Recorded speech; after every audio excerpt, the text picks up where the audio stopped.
Tai iš tikrųjų daugėja tų galimybių ir pereinama nuo statinio turinio į interaktyvų.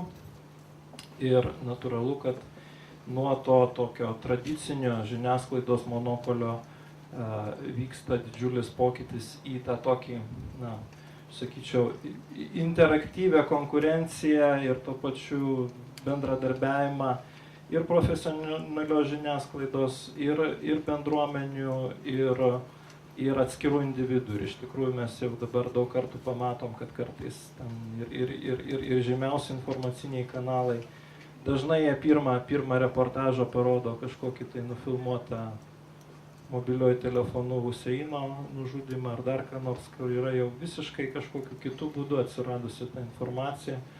Ir tas rautas jisai keičiasi, mainosi ir patampa labai kitoks negu 20 amžiuje, aš taip sakyčiau.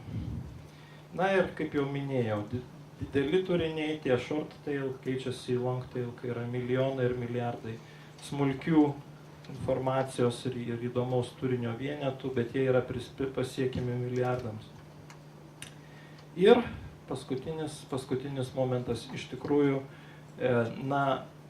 tas informacijos gaminimas ir vartojimas konkrečioje vietoje, konkrečiu metu keičiasi į tokį nesustojantį procesą turinio kūrimą ir vartojimą, nebepriklausant nei nuo vietos, nei nuo laiko.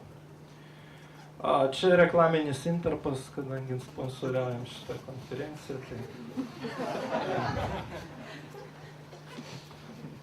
Įdėjom, bet aš manau, kad jums ir taip visiems smegenys jau išužti ir jūs vakare išmerksit akis, dar liks vaizdai surfport ženklų ir drėžiukų.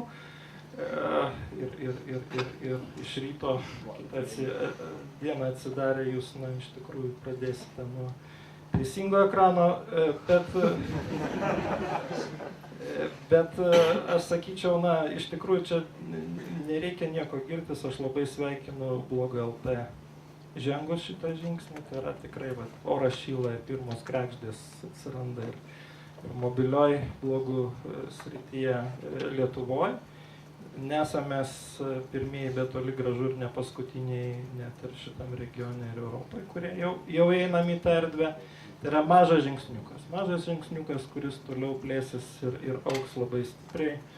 Mes kaip kompanija, maždaug prieš 4 gerus metus savo viduj atsakėm, kad taip, mes nebe telekomunikacijų kompanija. Ateityje mes esame interneto kompanija. Mes pradedam veikti visai kitoj srityje, visai kitoje erdvėje. Internetiniai kompanijai, mobilaus interneto kompanijai mūsų misija yra suteikti tam tikrą erdvę, nebūti paslaugų monopolistais, nebūti informacijos monopolistais. Tie laikai, kai buvo vienas geras telekomas, kuris turėjo laidą, paslaugą, turinį, klientą ir jo piniginę, praėjo. Internetas sulaužo visas erdves ir visas sienas ir visus custom ownership ir kitus 20 amžiaus dalykus. Ir šitoje vietoje iš tikrųjų ta vieta, kurią tu gali daryti geriausiai, Jonita mano, kad geriausiai gali daryti būtent mobilaus interneto erdvę. Ta erdvė jinai įpareigoja labai plačiai partnerystei su daugybė ir profesionalių, ir nuo profesionalių, ir žiniasklaidos, ir pramogų verslo, ir turinio gamintojų, ir daugybė šimtai ir tūkstančių žmonių. Kuo toliau, tuo daugiau atras galimybę būti mobilio interneto erdvėje. Kodėl mes tikri, kad būtent mobilio interneto erdvė ateityje dominuos? Vėlgi porą skaidrių iš pasaulinio mobiliosios industrijos kongreso, kuris neseniai įvyko. Iš tikrųjų, kas matosi?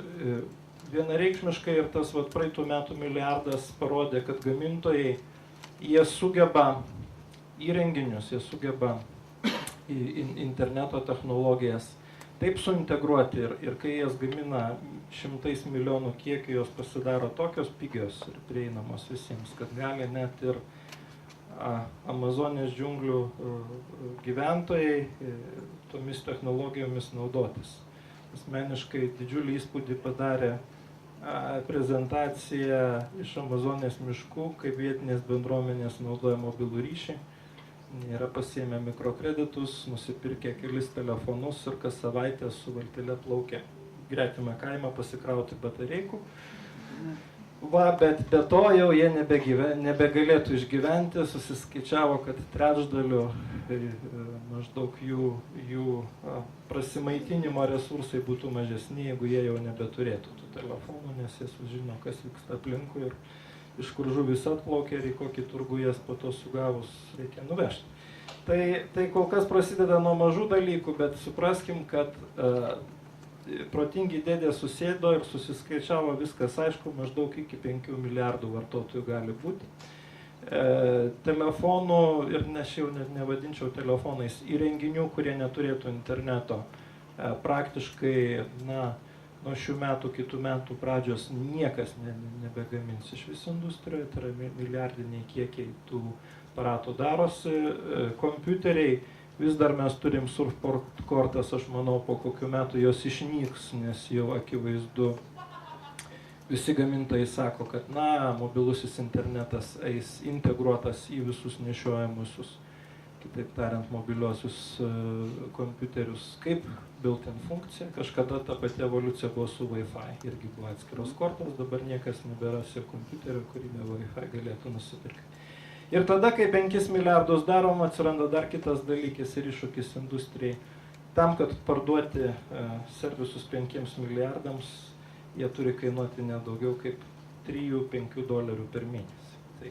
Tai čia, taip sakant, irgi mums bus ką nuveikti ateityje, bet tai mums nenaujiena. Ir iš tikrųjų, ką jau čia ne kartą daugelis šnekėjo, liejasi tos industrijos ir telekomunikacijų, ir visiškai naujos kompanijos kaip YouTube, Google ir daugybė įvairių bendruomenių ir projektų, kurie užauga ir su nepaprastu greičiu pasklinda ir taip toliau. Ir media kompanijos, kurios iš viso peržiūri dabar strategijas, o kaipgi bus platinama ateityje muzika, kaip bus platinama ateityje filmai, kaip bus platinamas bet koks turinys ateityje, todėl kad internetas permala viską taip greitai, kad reikia būti nepaprastai greitam. Ir kas akivaizdu, kad tikrai keisis verslo modeliai.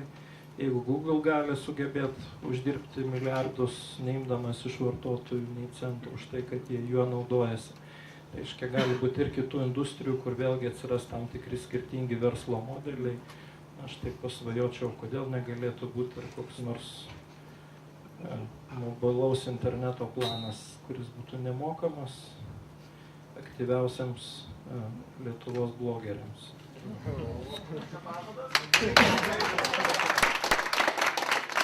Tai pažadas, tik tai po to reikės susitart, kas yra aktyviausi ir kiek jų bus.